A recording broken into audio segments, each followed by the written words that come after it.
আমি সহজে লাইভে আসি না, কথাও বলি না। এই কথাটা শুধুমাত্র মাসুদের জন্য। মাসুদ সাহেব মাথায় রাখেন, আপনারে দমানোর জন্য বাহুবল উপজেলা ছাত্রদল শুধুমাত্র যথেষ্ট। ছাত্রদল নামলে, শুধুমাত্র যদি ছাত্রদল নামে, আপনার একটা গুন্ডা বাহিনীও দাঁড়াইতে পারবে না এই রাজপথে। কথাটা মাথায় রাখেন মাসুদ সাহেব। ছাত্রদলের সামলানোর ক্ষমতা আপনার নাই। আপনি রক কাটছেন ওই ইসে, হচ্ছে ওই রাজশাহীতে। এটা রাজশাহী না, এটা বাউফল পৌরসভা। এটা বাউফল পৌরসভা, এটা রাজশাহী না।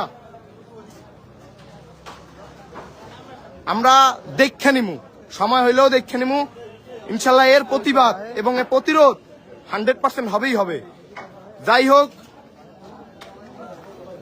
বাংলাদেশ জাতীয়তাবাদী ছাত্রদল কখনো অন্যায়কে প্রশ্রয় দেয় নাই, ভবিষ্যতেও দিবে না। আপনি যত বড় গুন্ডাই হন, আপনি যত বড় মাস্তানি হন, আপনাকে ছাত্রদলই শুধুমাত্র ছাত্রদলই রুখে দিবে ইনশাল্লাহ। দেখা হবে রাজপথে।